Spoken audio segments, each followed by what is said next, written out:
Are you absolutely sure you aren't taking anything, Robert? I'm quite sure, Dad. You know I've been to the doctor's several times and she's confirmed that there's absolutely nothing unusual showing in my blood tests, hasn't she? True. That's except for the fact that your estrogen levels are at the top end of the range for a boy of your age, although not beyond it. So why do you keep asking me? You know I can't help it and the doc says it will probably go away when I get a bit older. I'm sorry, but you've been like this for 3 years now and, if anything, it's getting even worse. I have trouble acknowledging that you are my son and I don't like it. You don't like it? Well, I'm sorry about that, Dad. How do you think I feel about it? I've got two very jealous sisters who would give their eye teeth to have the same problem and a mother who seems to be mainly concerned with ensuring I do everything possible to accept the problem and keep healthy in body and never mind my mind. Don't you ever criticize your mother. She is only ever concerned for your welfare. This discussion was an almost weekly event. My problem started when I was about 13 years old and had been getting gradually worse ever since. I'm now 16 and there has been no improvement over this period whatsoever. My problem? You may well have guessed by this time and you would almost certainly be right. I suffer from gynecomastia. I'm a boy with boobs. I know it's not that uncommon. Lots of boys go through a phase of growing a small pair of breasts which then disappear in the vast majority of cases and, even when they don't, they are rarely big enough to cause any real embarrassment. For me, however, this isn't the case. I started off at 13 looking like a typical case and the doctor said to leave them for the time being as they usually go away in a short time. They didn't. Starting with a pair of tiny AA tits which were little more than slightly conical projections on my chest, I have grown over this time to a curvaceous and generous C-cup that most women would be proud of. They bounce, they jiggle and, apart from the fact that I still appear to have male nipples and a real eye, they behave just like a woman's would. My second problem is that, far from showing any signs of reduction, I'm still growing with no sign that I'm even slowing down. My sisters, Lucinda and Anita, 1 and 2 years older than me, are both B-cup girls and both tend to stare at my chest in quite an embarrassing fashion. Can I have your chest when you've finished with it, Bob? Asked Lucinda. How does it feel to have such a beautiful bouncy pair? Anita piped up. They really are wasted on a boy, though. Can I swap with you, Bob? My mother is a different problem entirely, whatever my father might say. She treats me like a daughter. At least, she treats my chest that way. I can understand the mechanics of what she says, but as for the rest, well. Robert darling, you really do have to look after your breasts, you know. At your size you need to support them. I'll find you some bras and I want you to wear them full time until you have reduced fully. If you allow them to sag like that they will stretch and also hurt as you move about. Find me some bras, she did. Nice plain, white, cotton ones? No. Lucinda and Anita's cast-offs as they moved from AA trainers to an A and then a B cup, all of them nylon and satin with lace and ribbon decoration which she refused to remove. I ended up with a drawer full of teen fashion bras which I was required to wear all day, every day. I had a choice at bedtime. Wear a bra all night as well or wear a nightie with built-in support. The girls wore extremely short frilly nylon or satin ones, of course what a choice. This continued until I was starting to overflow my sister's cast-off B-cups. Finally, I thought, I'll get some ordinary bras and cotton nighties. Not a chance. Mom bought me C-cup bras from the same sources as always so my breasts were contained in lacy nylon or satin cups as usual. Apparently my chest was to be treated as a sort of part daughter for the foreseeable future. Worse still, some of the bras were padded as well, making my bust look even bigger. Well, I'm sorry, dear, but they didn't have that pattern in an unpadded version.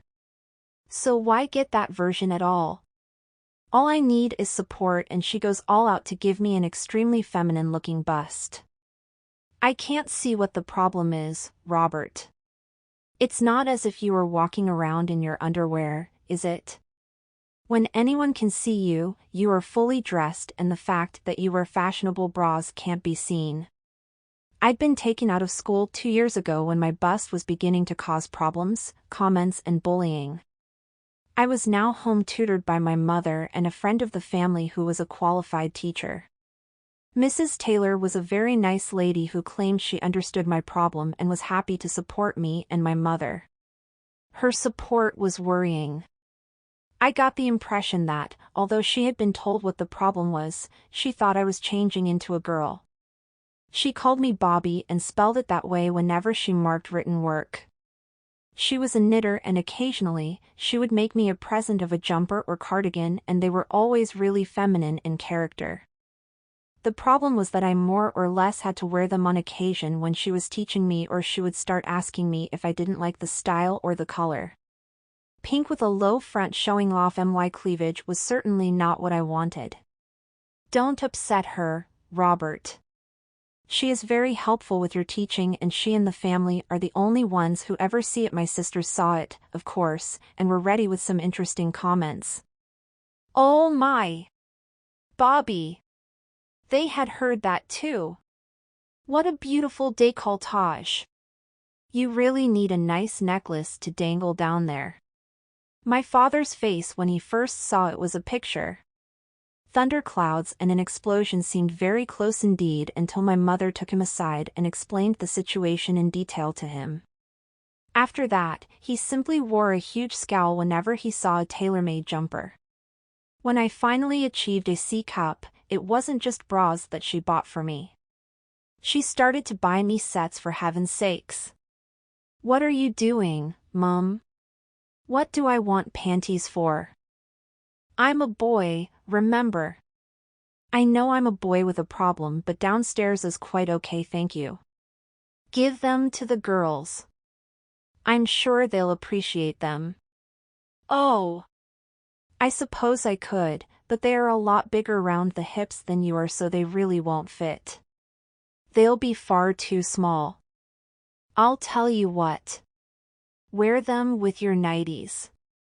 I don't like the sight of your bits showing below the hem and they'll tidy things up nicely.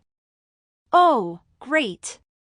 She's forever adjusting my bras and handling my boobs, but when it comes to my bits, she wants them covered and please do it with frilly nylon or satin. I'm beginning to think Mrs. Taylor is having a funny effect on her. Under persistent pressure of the kind mothers are particularly good at, I ended up wearing the panties with my nighties. Large boobs in a frilly nylon or satin top and my bits hidden in frilly nylon or satin panties under the frilly hem of a far too short nightie. I am a boy, I promise. At least they weren't all pink, just some of them. Things really came to a head when she bought me a set including suspenders. Bras I have to have, I need them to restrain my increasingly pendulous breasts but panties and suspenders. God! Mom! What are you thinking of? I know I need bras although I could do without all the silks and satins and so forth and you have sort of half convinced me to wear the panties to save your sensibilities but what the blue blazes do I need suspenders for? I'm a boy. I don't wear stockings. I know, dear. I'm sorry. I buy for the girls as well, you know and I must have forgotten who I was buying for. I wonder. D cups for the girls? Small panties for the girls? Suspenders for me? I'm not at all sure she didn't actually mean it. Give the suspenders to the girls, Mum. I'm sure they'll appreciate them. Well, I can. But they won't have panties or bras to match and you know how much they like to have matching sets. Do I? I certainly wasn't in the habit of checking out their underwear, on or off. Occasionally I did see odd bits around the bathroom or on the dryer but I had no idea if they had matching sets or not. A couple of weeks later I found the suspenders in my sock drawer, sitting alongside its matching bra and a packet of sheer nylons. The message was very clear, but I just couldn't be bothered to have another argument with Mum about them, so there they stayed. The rest of the family were starting to take a more direct interest in me and my predicament. Nicola walked into my room without knocking and only wearing a bra and panties and carrying a large unidentified bundle while I stood there in just a pair of very frilly white satin panties, and apart from getting really a good eyeful of my boobs, she asked, "I've got loads of old panties you might like, Bobby. I know I'm bigger around the hips than you are now, but these should fit you very nicely. Would you like them? Any you don't want, just toss them in the bin." She placed the bundle onto my bed and wandered out. Lucinda was right behind her with another bundle and with no more clothes on. We've also looked through our underwear drawers and have dug out all the slips, tights, nightdresses and so forth that we don't need anymore. Same applies, check anything you don't need. Don't go away, there's more to come. Anita appeared again. Nice boobs, Bobby.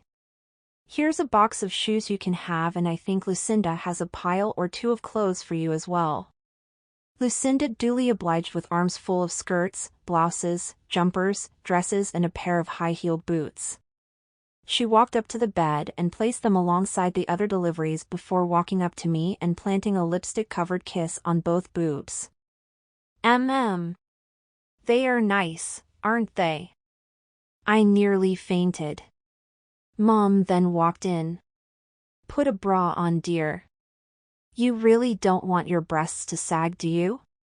Do that and then I'll help you put all your nice new clothes away.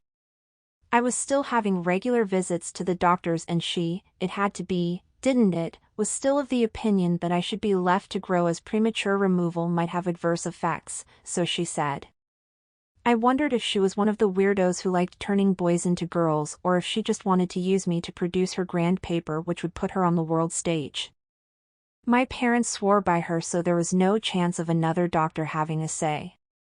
Over the following year I carried on growing into a very full D-cup. I seemed to have breasts everywhere. Mom was still buying me her own choice of bra, and as I had a very great need for a lot of support, I was left with no option but to wear the balconette and demi-bra she bought. Whether I liked it or not, I was reduced to displaying a massive amount of cleavage, in particular in my tailor-made jumpers. My sisters were almost slavering over my tits. They offered me necklaces with big pendants that would lie between my monsters, as well as various tops that would barely cover my bra cups. Mum was still buying me sets, often including suspenders and accompanied by yet more packs of sheer stockings, some of them even lacy-topped. It didn't take too long before I began to realize that my underwear drawers were changing character completely. I seemed to have fewer and fewer socks, underpants and vests, and increasingly large amounts of what was very obviously ladies' lingerie. Half the time I had no choice but to wear it, as I had nothing else clean to put on, and going commando didn't appeal to me at all. My 17th birthday was, for me, a complete disaster. Mom went a stage further and bought me another set, but this time there was a basque rather than a suspender belt. Lucinda provided a pendant earring and choker set, the earrings being for pierced ears, no less. Mrs. Taylor decided that it was obviously time I did better and gave me a short pencil skirt and kitten heels to go with my jumpers and all the underwear she knew Mom and the girls had bought for me. I was just about ready to curl up into a little ball and die when Dad did it for me. 2 days after my birthday, he had a heart attack and died. It took about 6 months to sort out all the ramifications, burial, bank accounts, insurances and so forth, and for Mum to finally start taking some notice about what was going on around her. With help from the three of us, she finally came out of her fugue and started to run the household again. I had continued to grow into an E-cup, but apparently I had finally slowed down to such an extent that the doctor was of the opinion that that was where I would end up. I have news for you. E-cup boobs take up a lot of volume and have a great deal of inertia. My bras were nothing short of an engineering wonder. They supported and restrained my boobs so that they didn't wobble, jiggle or bounce much. There was a lot of weight there, however, and it didn't pay to turn round quickly. You might stop, but your boobs would try very hard to continue on their way, and take you with them. What was I to do? I hadn't been to school for 4 years. I had a massive pair of boobs that were going their own way, my hair was long, Mum had trimmed it from time to time, but I had been nowhere near a barber, and the majority of my male clothes now seemed to have morphed into the female variety. I had bras galore, plenty of panties, pretty frilly ones, of course. Stockings, suspenders, even that basque, an ever-increasing number of skirts and jumpers from Mrs. Taylor, jewelry from the girls. It didn't take much imagination to realize that being a girl was going to be an easier option than being a boy. The icing on the cake for the rest of the family was when the cost of removing my breasts along with all the follow-ups was considerably more than completing the job and removing my bits. I was totally basted, boiled, fried and kippered. Mom now had 3 daughters and I wasn't a boy anymore.